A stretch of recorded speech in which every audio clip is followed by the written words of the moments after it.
Nah, ini juga bisa kita pakai ya. Jadi misalnya kita mau menunjukkan kebahagiaan ya, ya kita bisa bilang it's really great, I'm so happy, atau I'm delighted to hear that. Semua ini artinya sama ya.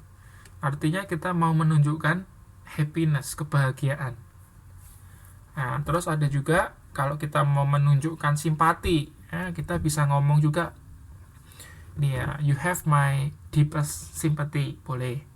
What a terrible situation for you juga boleh. Ya, kita boleh pakai ini semua.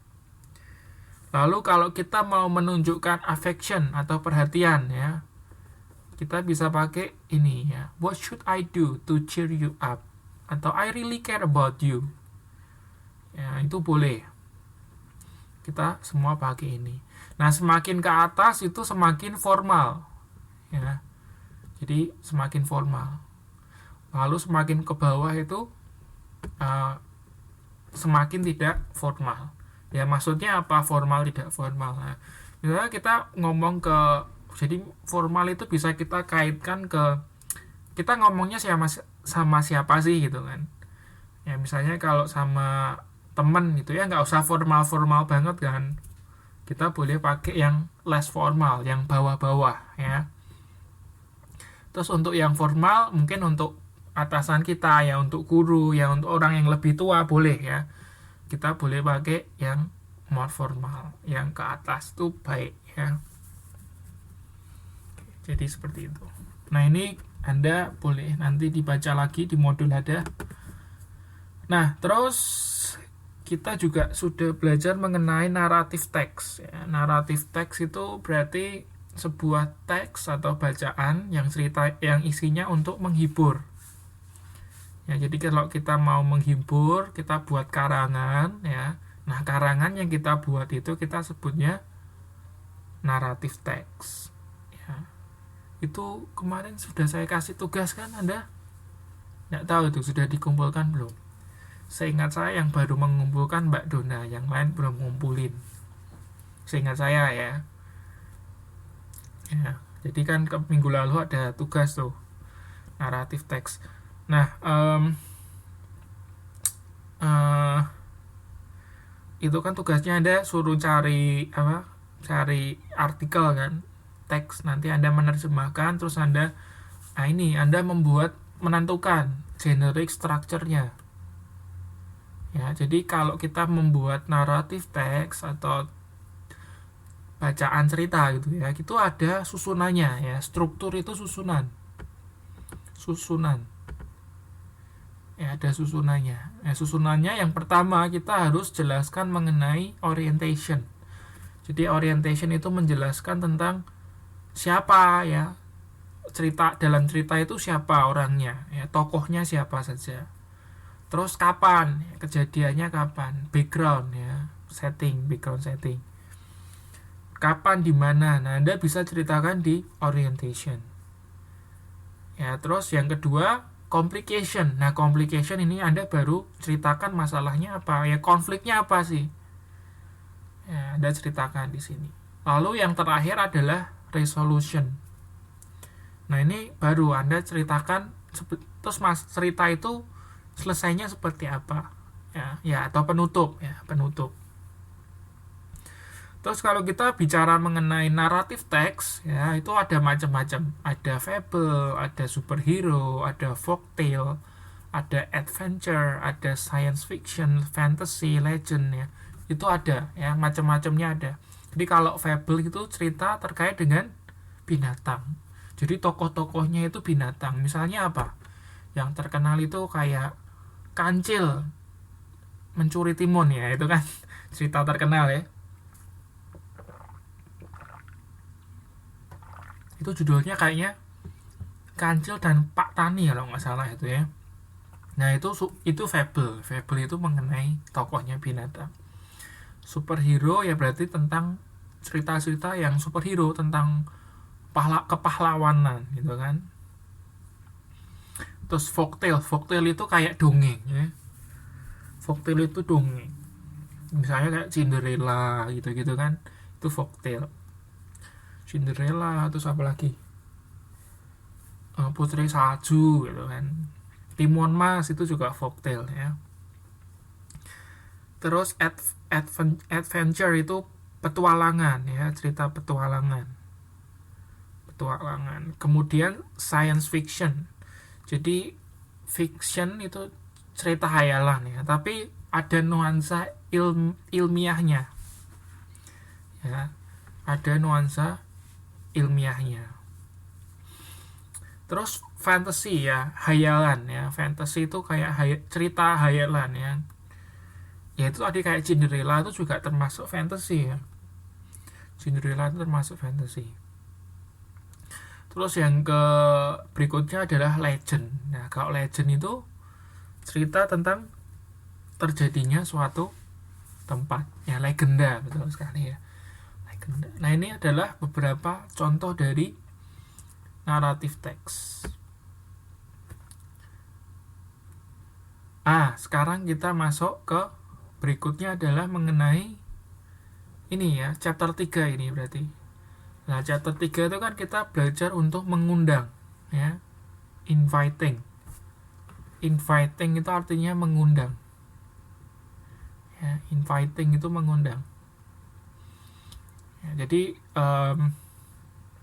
ada beberapa cara yang kita bisa pakai ya untuk mengundang orang lain ya. Kita tinggal sesuaikan itu formal ya, formal situation atau informal situation. Jadi kalau formal itu ya misalnya tadi kita ngomong dengan orang yang lebih tua, atau kita ngajak ya hal-hal formal, misalnya dalam rapat itu kan formal berarti kan. Nah, kita pakainya yang atas ini ya, yang bagian yang atas. Kemudian kalau kita mau manggil ke hal-hal yang sifatnya informal atau tidak formal, misalnya kita mau ngajak teman kita nih main, berarti kan itu informal ya. Anda pakai yang bawah. Oke, misalnya ini yang formal dulu ya, yang formal dulu. Misalnya kita mau ngajak seseorang ikut rapat. Nah, Anda bisa pakai ini. Would you like to come to our meeting today? Gitu kan. Ya, bisakah Anda datang ke meeting hari ini? Gitu kan. Would you like to come to our meeting today? Ya, bisa pakai itu. Atau enggak, bisa juga misalnya kita mau ngundang bos kita nih, laupan kita untuk datang ke ulang tahun, boleh ya. Nah, kita bisa juga pakai I'd very much like you to come to my birthday party. Ya, ini. I'd very much like you to come to my birthday party. Ya, intinya sama. Saya ingin mengundang Anda untuk datang ke pesta ulang tahun saya. Ya, boleh. Ini sama semua, artinya juga sama, artinya kita mengundang. Ya, terus kalau yang bawah ini adalah ya tadi untuk misalnya kita ngundang teman kita gitu kan, teman dekat kita gitu kan. Boleh pakai ini. Jadi nggak usah terlalu formal kan, boleh kan kalau sama teman kan. Misalnya ini kita pakai yang nomor 3 ini kan. Come and join my party. Ya, boleh kan? Ayo datang ke pestaku gitu kan. Boleh pakai yang bawah untuk ngajak teman ya gitu kan. Nah, terus ada kalanya kan kita diundang, bisa datang bisa enggak gitu kan. Oke, jadi kalau kita bisa datang itu artinya kita accepting itu artinya kita menerima. Accept itu artinya menerima. Nah, kalau kita menerima undangan dalam situasi yang formal, ya kita bisa bilangnya gini, oh, that's very kind of you. Ya, artinya ya oke, nanti kamu baik sekali ya, nanti aku datang deh gitu lah. Intinya seperti itu ya. Atau enggak, we'd very much like to come to our meeting misalnya gitu kan. Boleh. Jadi yang ini kita pakai untuk menerima undangan ya, menerima undangan dalam situasi yang formal. Lalu kalau yang situasi informal dengan teman kita tadi ya, Anda boleh jawab oke, gitu aja, selesai ya kan. Oke, berarti artinya Anda menerima, Anda mau datang ke undangannya itu. Oke. Nah, terus kan ada kalanya kita nggak bisa datang gitu kan, menolak ya. Mungkin lagi ada acara lain gitu kan. Nah, kita menolak, istilahnya declining ya. Declining itu artinya menolak, atau rejecting itu sama ya. Declining boleh, rejecting juga boleh. Artinya menolak. Nah, kalau mau menolak itu juga bisa pakai ini ya. Misalnya nggak bisa datang, oh I'm very sorry, I don't think I can, gitu kan. Wah, maaf sekali ya, aku nggak bisa nih, gitu loh ya. I'm very sorry, I don't think I can. Artinya ya nggak bisa datang, gitu kan. Sorry, aku nggak bisa datang, gitu kan. Atau enggak, bisa juga I'd like to, but I cannot to come because apa, gitu kan. Anda sebutkan alasannya. Jadi I'd like to, maksudnya sebetulnya aku mau gitu kan, I'd like to, but tapi gitu kan, ada alasannya. But I cannot, tapi saya nggak bisa because, misalnya because apa ya, misalnya I have to go to Japan gitu, saya harus pergi ke Jepang kan, gaya kan, businessman kan seperti itu ya. I'd like to go to Japan. Nah, ini kita bisa pakai untuk menolak. Nah, kalau sama teman kita ya Anda simple aja ngomong, oh sorry, I cannot, ya selesai ya. Artinya Anda tidak bisa datang ya. Declining the invitation from your friend. Oke. Sampai sini ada yang dipertanyakan? Jadi semua ini boleh Anda pakai ya. Kalau Anda mau ngundang pakai ini boleh. Ya. Sebetulnya juga boleh ya. Misalnya Anda mau ngajak teman Anda menggunakan yang atas ini juga boleh ya, boleh juga. Misalnya Anda mau ngajak Mbak Kesia nih, mau ngajak Mbak Muki ya, bisa juga boleh. Misalnya Mbak Muki, would you like to come to my party, boleh juga, nggak salah ya, boleh juga ya. Meskipun sama teman, kita boleh juga menggunakan yang atas itu juga boleh ya, nggak salah juga. Atau enggak, boleh juga pakai yang bawah. Misalnya Mbak Kesia ngajak Mbak Susanti ya, Mbak, come to my party, gitu ya, boleh juga, nggak salah ya. Oke, nggak ada pertanyaan, jelas?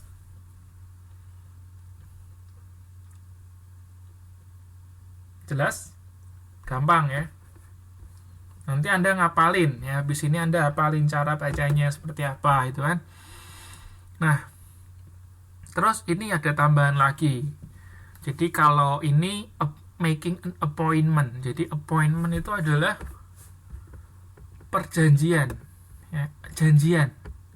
Appointment itu janjian. Jadi gimana cara membuat janji ya. Jadi kalau kita mau membuat janji ya, kita bisa pakai how about tomorrow morning ya. Gimana kalau misalnya kita janjiannya besok pagi, how about tomorrow morning. Nah, itu juga bisa kita pakai ya untuk membuat janji. Atau enggak, let's meet at 8 o'clock, yuk kita besok ketemu jam 8. Nah, itu kita bisa pakai juga untuk membuat janji. Nah, terus sama accepting, artinya menerima janjian ya. Jadi oke ya, janjiannya oke gitu kan.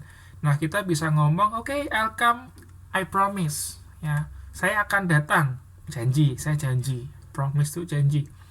Oke, I will come, I'll promise, saya janji, saya datang. Terus kalau misalnya ini Anda cancel itu berarti apa? Membatalkan kan.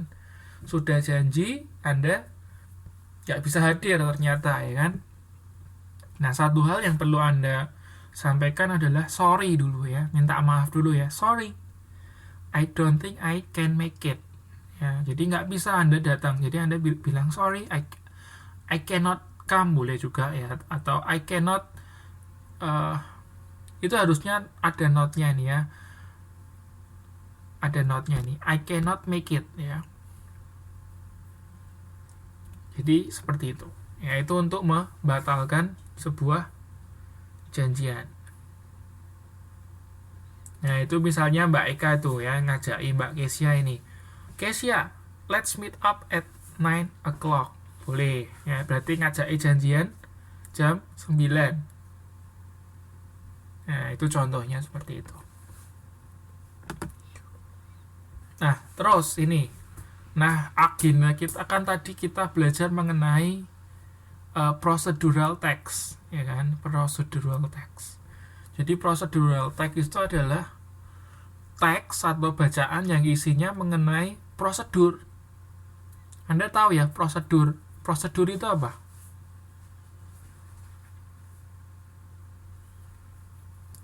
Prosedur itu apa? Berisi tentang cara-cara, ya toh? Langkah-langkah, ya kan? Prosedur itu kan artinya cara, ya toh? Caranya gimana itu prosedur, ya. Susunan, betul sekali. Susunan langkah-langkah itu, ya. Jadi procedural text itu isinya tentang langkah-langkah, cara. Misalnya apa? Procedural text, how to make fried rice. Bagaimana cara membuat fried rice. Nah, itu berarti juga termasuk procedural text. How to make fried rice. Ya, bagaimana cara membuat, nggak usah pakai ini. How to make fried rice. Bagaimana cara membuat nasi goreng. Nah, itu juga. Nanti kan Anda akan cerita, ya kan. First, pertama-tama siapkan bahan dan alat, gitu kan. Terus yang kedua, apa ya? Misalnya kalau buat nasi goreng itu gimana sih? Misalnya masalah nasi, gitu kan. Yang pertama. Terus kalau nasi sudah matang, apa dan seterusnya, saya nggak tahu ya. Anda mungkin lebih jago ini ya. Nah, itu adalah procedural text. Jadi Anda membuat cara-cara. Ya. Nah, ini saya bawakan contoh ya. Contoh ya. Contohnya ini misalnya how to operate a fan. Bagaimana cara mengoperasikan fan itu? Ya ini, kipas angin. Ya, kipas angin.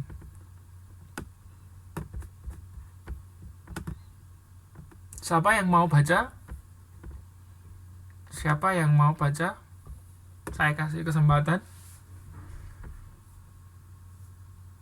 Oh ya, boleh Mbak Eka mau tanya apa?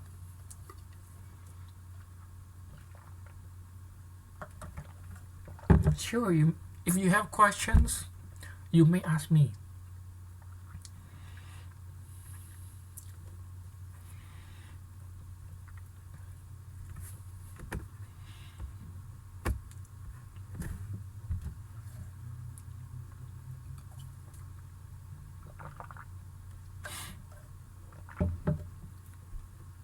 Halo. Iya.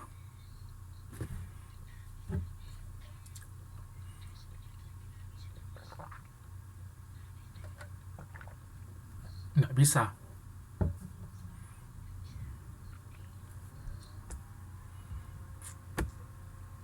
Ya, jadi nggak bisa ya. Lain kalau naratif kan tujuannya untuk menghibur, ya kan? Nah, kalau untuk prosedural kan tujuannya bukan untuk menghibur, tapi untuk memberitahukan langkah-langkah, ya kan? Jadi nggak bisa.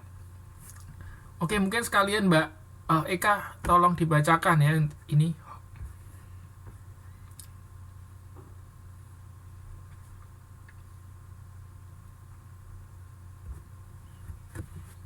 Yuk, yang ini Mbak dia. Enggak, yang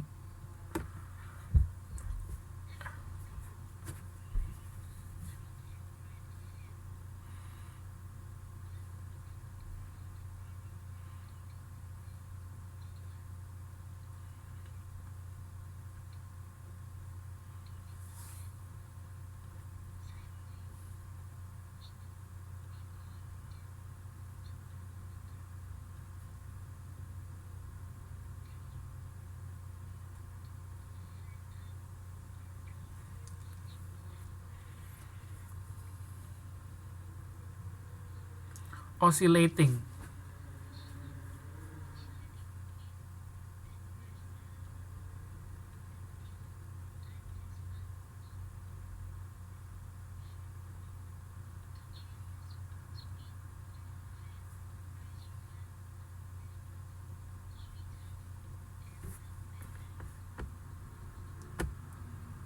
Oke, ya, bagus sekali ya.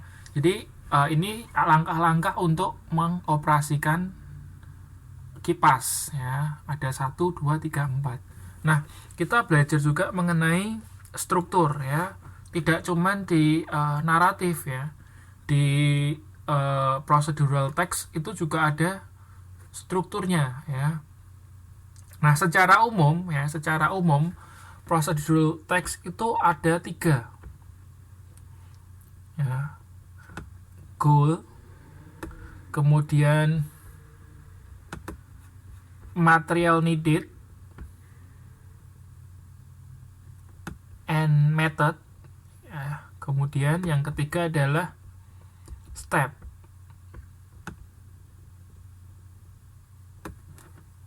Salah. Material needed ya, material needed, kemudian method or step. Ya, itu secara umum. Jadi tergantung dari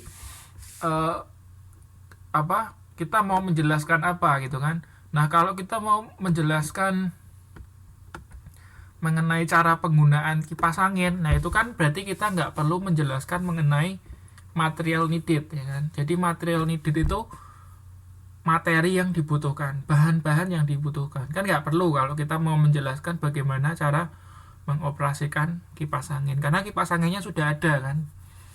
Nah, jadi kalau kita pakai struktur yang ini ya, yang bawah ini, itu misalnya kita mau misalnya how to make fried rice tadi ya, cara membuat nasi goreng. Nah, itu kan kita perlu jelaskan ya kan. Ya, bahan-bahannya apa? Kita misalnya perlu alatnya, misalnya kayak penggorengan ya, terus pisau misalnya ya buat ngiris lombok. Nah, itu kan perlu. Terus bahannya apa? Nasi misalnya, cabai, terus kecap, garam. Nah, itu kan perlu ya kan. Kalau kita buat seperti itu kan perlu membuat nasi goreng. Nah, kalau goal itu yang ini ya, kita mau apa gitu kan. Ya, ini contohnya goal itu misalnya how to operate a fan. Nah, itu goalnya. Goal itu tujuan ya, goal itu tujuannya apa? Tujuannya bagaimana mengoperasikan kipas angin. Terus habis itu, nah baru kita jelaskan method or step ya, atau method of step juga boleh. Itu metodenya atau caranya, langkah-langkahnya gimana ya. Nah, terus kita baru jelaskan ya, 1 ini, 2 ini, 3 ini, dan seterusnya. Nah, ini adalah contoh mengenai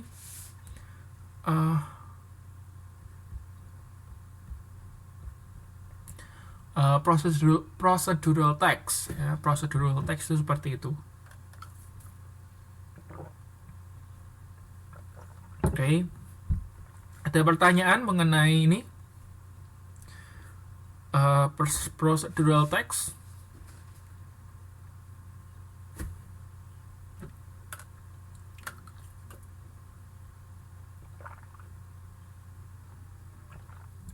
Jadi besok kalau saya kasih tugas Anda untuk membuat procedural text, bisa ya.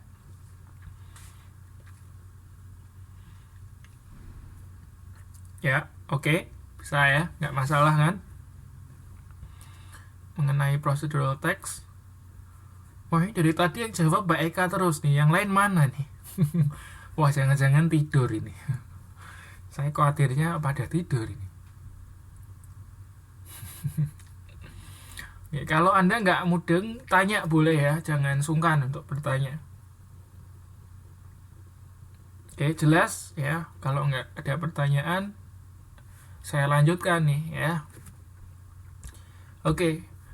Kemudian ini yang terakhir, kita belajar mengenai imperatif ya. Tadi imperatif apa? Imperatif sentence, masih ingat nggak?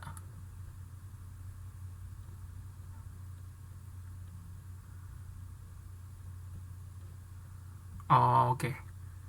Ya, nanti kalau masalah jaringan susah ya, saya juga nggak bisa itu ya, karena kalau jaringan kan saya juga nggak bisa benerin kan. Oke, nanti kalau Anda kurang jelas, sebetulnya Anda bisa lihat di YouTube. Kalau di YouTube pasti nggak putus nyambung, suaranya pasti terdengar ya, karena kan direkam dari tempat saya, jadi jelas. Anda bisa nanti mengulang lagi lewat YouTube. Oke, jadi imperatif tadi adalah kalimat perintah, ya kan? Kalimat perintah. Nah, ini misalnya Anda bisa bilang langsung ya, you press the stop button ya. Silakan Anda menekan tombol stop. Nah, itu kan perintah ya kan. Anda menyuruh untuk seseorang menekan tombol stop. Nah, atau enggak bisa juga bentuknya menjadi kalimat langsung ya. Dian told Andi, ya. Dian bilang ke Andi gitu kan, press the stop button. Ya, jadi Dian bilang ke Andi, Andi itu loh, tolong dipencet ya stop buttonnya ya. Tombol stopnya suruh mencet. Nah, itu juga kalimat perintah. Jadi press the stop button itu imperative sentence. Lalu yang kedua itu juga sama ya. Itu juga kalimat perintah. Ya, ini Anda bisa baca di sini.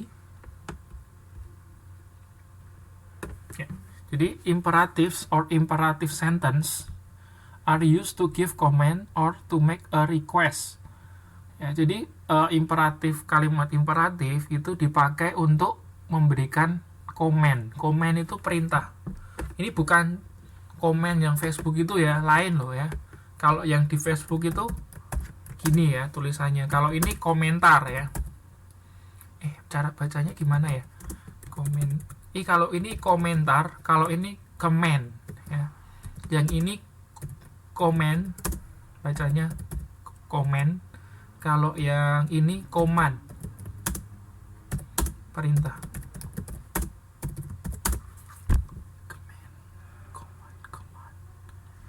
Command.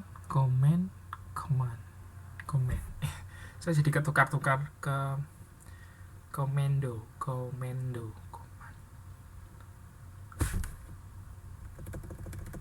Bentar, saya bingung cara bacanya.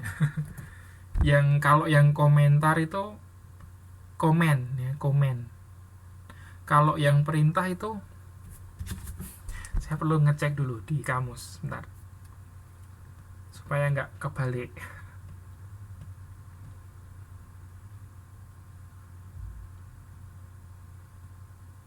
Soalnya tulisannya hampir sama ya.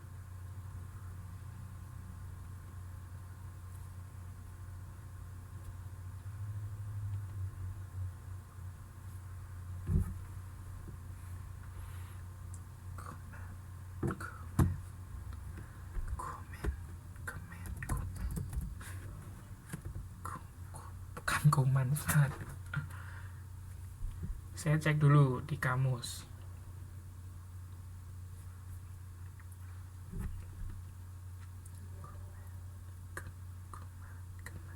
Comment. Oke, jadi kalau yang komentar ya itu komen. Ya, komen itu yang komentar ya. Kita memberikan komentar itu komen. Tapi kalau kita memberikan perintah itu command. Ya. Hampir sama sih, hampir sama. Tapi kalau orang bule mendengarkan dua kata ini lain ya. Ya. Jadi jangan keliru ya. Yang satu MENT ya, yang satunya lagi MAND itu lain ya. Kalau yang atas itu komentar, yang bawah itu perintah ya, jangan keliru. Jadi kalau imperatif itu yang artinya memberikan perintah, bukan memberikan komentar ya. Nah, selain memberikan perintah, imperatif itu juga artinya memberikan request.